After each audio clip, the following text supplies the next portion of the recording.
জয়গুরু দাদা ও মায়েরা, আজকে আপনাদের কাছে শ্রী শ্রী ঠাকুরের একটি ভিডিও নিয়ে আসলাম।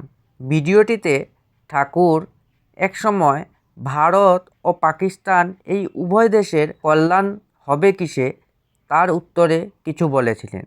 আজ আপনাদের সেই বিষয়েই শ্রী শ্রী ঠাকুরের কথাগুলি আপনাদের জানাবো। শ্রী শ্রী ঠাকুর বলেছিলেন, দেশ বিভাগেই মস্ত ভুল হয়েছে। উভয় দেশ যদি আবার মিলিত না হয় তাহলে কারও ভালো হবে না।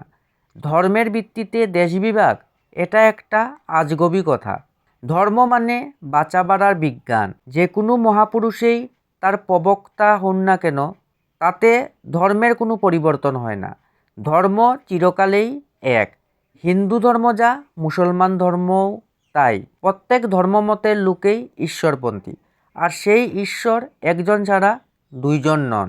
তার প্রেরিত বাণীবাহক যারা, তারাও একই সত্যের উদ্গাতা, একই পথের পথিক। নানা কলেবরে একই সত্তা। তাই ধর্ম মানুষকে মিলিত ছাড়া বিচ্ছিন্ন করে না।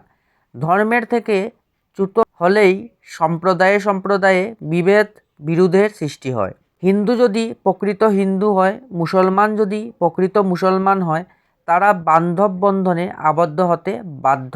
ব্যাপকে যে ভালোবাসে সে কখনো ভাইয়ের প্রতি বিদ্বেষপরায়ণ হতে পারে না। প্রত্যেক সম্প্রদায়ের উপাস্যই এক ও অদ্বিতীয়। তাই সম্প্রদায়গুলি ভাই ভাই ছাড়া আর কি। মানুষের সহজ বুদ্ধিতে সবেই ধরা পড়ে। গোলমাল করে দুরভিসন্ধি প্রসূত অপব্যাখ্যা ও অপযাজন।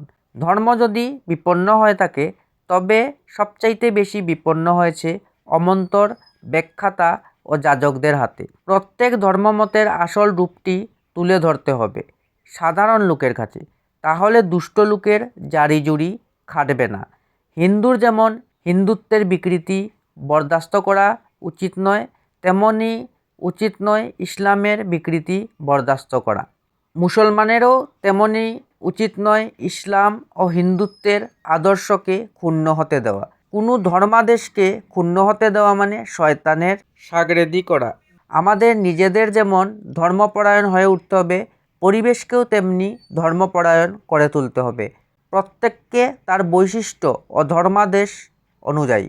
হিন্দু যেমন গীতা পড়বে, তেমনি কুরআন বাইবেলও পড়বে।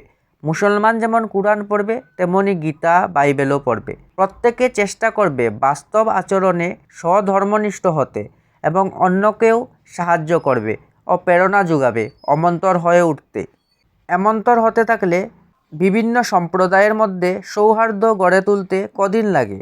আমি তো বুঝি হিন্দুত্বের প্রতিষ্ঠা যেমন আমার দায়, ইসলাম ও খ্রিস্টধর্ম প্রভৃতির প্রতিষ্ঠাও তেমনি আমারই দায়। আমার পরিবেশের প্রত্যেকে তার মতো করে যদি ঈশ্বরপরায়ণ না হয়ে ওঠে, আদর্শপ্রেমী না হয়ে ওঠে, ধর্মনিষ্ঠ না হয়ে ওঠে, তাহলে তো আমারই সমূহ বিপদ।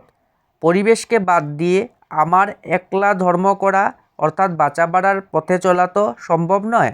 নবাগত ভদ্রলোক শ্রী শ্রী ঠাকুরের কথায় খুবই মুগ্ধ ও অনুপ্রাণিত হয়ে উঠলেন। বারবার বলতে লাগলেন, এমনতর কথা কারো মুখে কোনোদিন শুনিনি। আমার মনটা খুবই আশান্বিত হয়ে উঠেছে। আপনার কাছে এসে এত উদ্দীপনা পায় বলেই দূর দূরান্ত থেকে মানুষ আপনার কাছে ছুটে আসে। এইটি শ্রী শ্রী ঠাকুরের আলোচনা প্রসঙ্গে নবম খণ্ড, 15ই আশ্বিন বৃহস্পতিবার, 1354 বাংলা, ইংরাজি 2 তারিখ 10 মাস 1947 সন থেকে নেওয়া হয়েছে। জয়গুরু।